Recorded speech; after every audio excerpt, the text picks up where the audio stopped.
กายมาทางบ้านคึมพี่น้องมาแวะเก็บมะกอก เมียคอยมากินมะกอกพี่น้องเบิ่งแน่ถ้าเทิงโอ้ดกมันกำลังเริ่มซุกต้นนี่เป็นสาเลยเดี๋ยวสิลงไปเก็บอยู่หลุมพี่น้องว่าสิได้บ่พอเมื่อใส่ตำนั่นตำนี่เนาะต้นในแคมทางนี่ละดกอะไรสะออนเด้พี่น้องสิได้แต่บ่อยู่ใกล้บ้านเนาะมันอยู่ใกล้บ้านบ่ว่าสิมาขึ้นเนาะอยู่นี่มาไง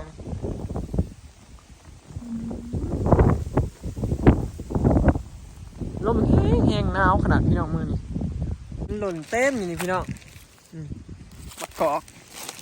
เมียข่อยเราหมักเลยนี่มันหล่นเท่านี้พี่น้องเก็บเอาหมากมันหล่นนี่แหละนี่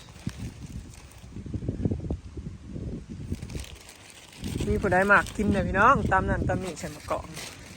เนาะยามนี้เป็นยามมะกอกเด้กอกซุกมะกอกล้นซื้อข้าเจ้ากับแพงพี่น้องมันมีแต่แถวตลาดนั่นแหละนี่เขาเก็บตามธรรมชาติได้ไหม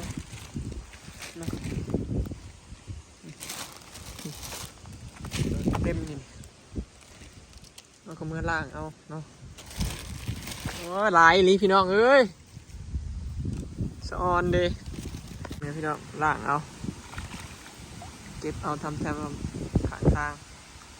นี่สามหมาก ใส่ถุงไว้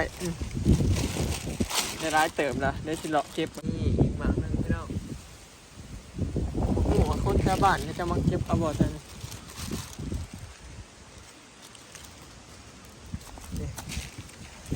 บ่เห็น อีกหมากนึง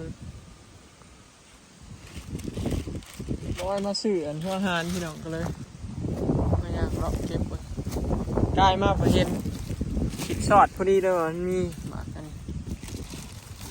มาเกาะซื้อมาเมื่อนั้นเบิร์ดแล้วพี่น้อง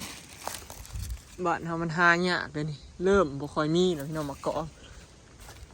หายากเนาะ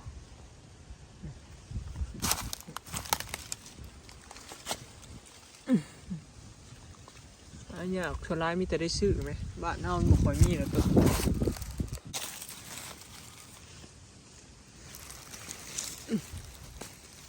เนี่ยคอยถือใจแน่นอนพี่น้องนี่หมากนึง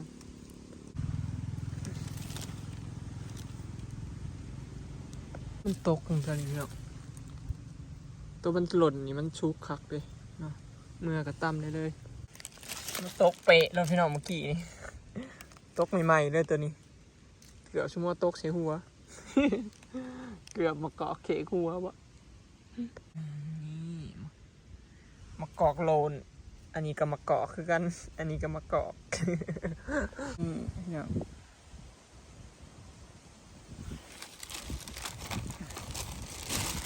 เป็นลายเติบเด้ล่มพี่น้องมึงเป็นลายเติบเนาะไอ้ชิมือหายสลอยเป็นหมากกินเลยเป็นหมากใส่ตำหมักบ่อสินะเห็ดแจวบ่เนาะเห็ดได้หลายเมนูพี่น้องอันนี้ใส่แจวมะกอกเนาะแล้วก็ตำเนาะส่วนลายอันนี้ก็สิเป็นเครื่องของที่บอยซื้อมาให้หมูหน่อยพี่น้องซื้อหลอดไฟมานะขาด2 อันซื้อมาใหม่อีกอันละ80 บาทผู้แพงขนาดนี้อีหยังของที่เกี่ยวกับหมูนี่แพงเบิดพี่น้องเนาะอันนี้แค่เล็กหน่อยเด้ขนาดนี้อันนี้ยัง80 บาทแล้วยานี่คือกันพี่น้อง3 โตนี่เกือบพันเบิร์ดคักอันนี้ก็ได้ซื้อตลอดเอพ็อกซี่ไอ้พวกนั้นอันนี้ยาดีไข่อันนี้เอพ็อกซี่นี่เองฉีด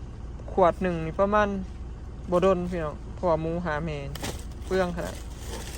อันนี้เป็นยาดีไอดีปอดเนาะเผื่อหมูมันไอมันปอดเกิด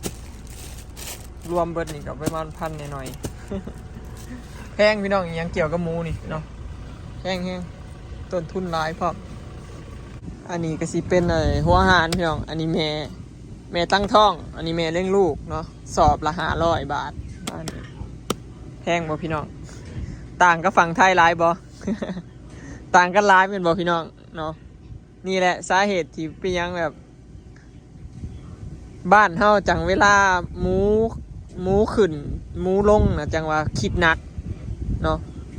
คิดหนักต่างกับฝั่งไทยคือ1ข่าวหัวหารแพงกว่าเนาะเพราะว่าอาหารนี่นำเข้าจากไทยเบิดพี่น้องเนาะส่วนหลายอาหารลาวนี่ก็มีแต่ว่ามันสู่ของฝั่งไทยบ่ได้ว่าตรงๆใช่พี่น้องมันบ่ดีทอหมูสิบ่อ้วนทอของฝั่งไทยเนาะ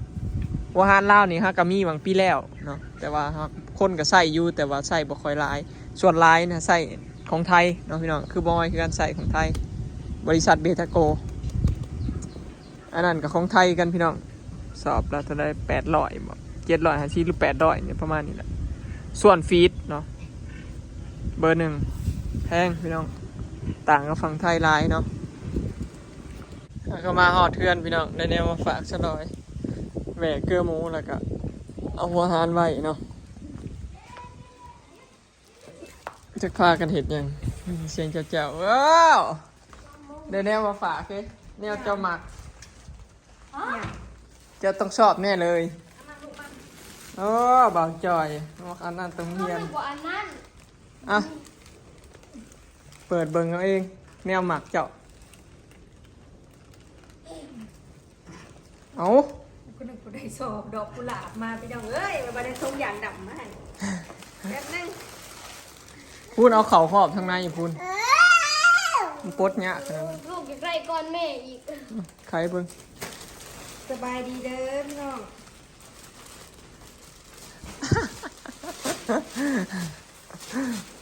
โอ้ยังมังกรนี่ก็เลือกคนยังมันล่นแล้วล่นลายแล้ว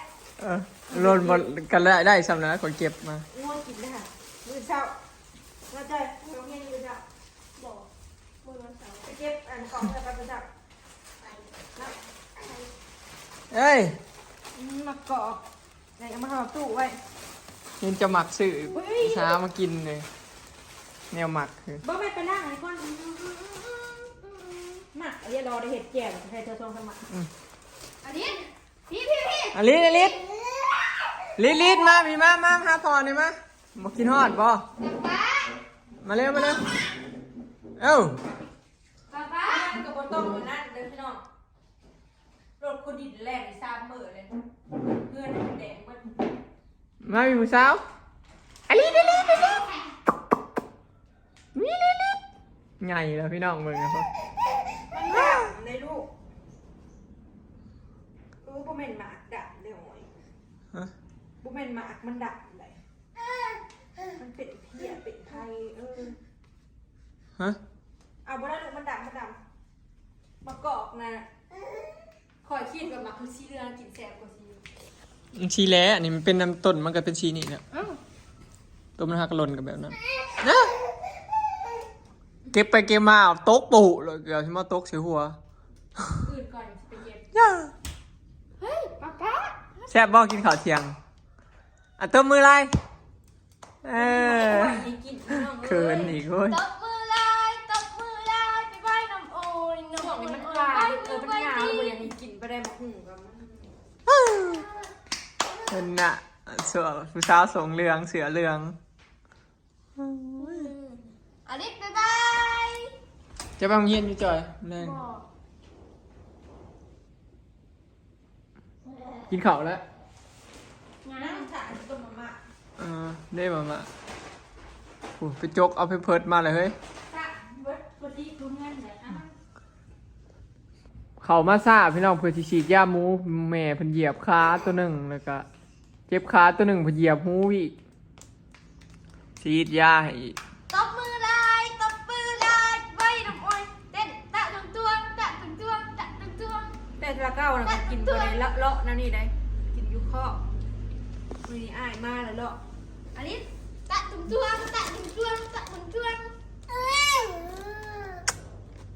มีหยังแขวชีโป่งบ่น่ะนี่ใช้ลูกหันมาเบิ่งดู แควแควแคว แขวกำลังสิป้งจะมากินนมกินน้ำหน่อยลง ใช้หันมาดูแขวยิงแขวยิงแขว กินแต่แนวอ่อนๆพี่น้องเดียว แควแควแควแควเด้แคว แขวชีขึ้นเด้นั่นเลย อีกเล่มหนึ่งสิขึ้นแล้ว เห็นแล้วโผล่แล้ว ตาตุ้งตุ้งตาตุ้งตุ้ง ถังสาวไปถือมาม่าเลาะหวนอยู่ฮะหวนเห็นจุกเลยเอาแหลนอย่างเดียวก็แหลนแหลนล้มบ้านหยุดพ่อบ่หยุดบ่มีสิเล่นต่อดูแลจุกนะพ่อเมื่อไร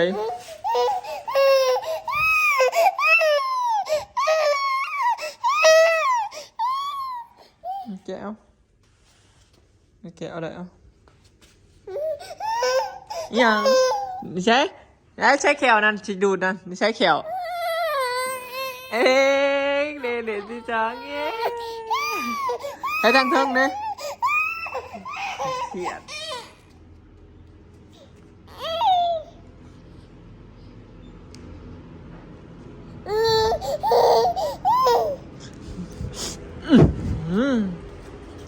มึงแน่รถ10 ล้อมานั่นเห็นบ่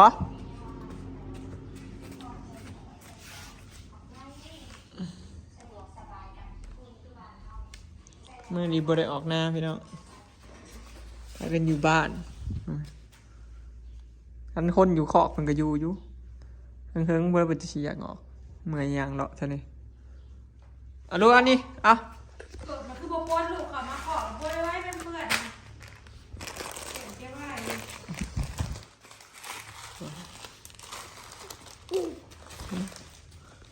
อย่างเดียว เดี๋ยวสิไปอาบน้ำเด้อโทรเงินเด้อเชื่อมึงได้กินปุ่นแดดนี่มาบ่อนอยู่ อย่างเดียว เช็ด เหม็นขี้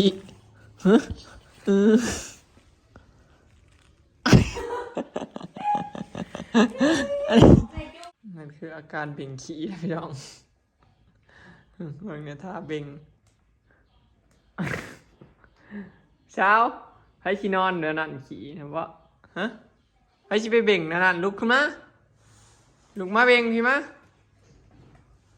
เบ่งจนเหือแตกเหือแตนมึงเนี่ยลุกใส่เบ่งจนเหือแตกเหือแตนพี่น้องเซ่เอามาจับนี่เอาเบ่งเอาเบ่งเอาเบ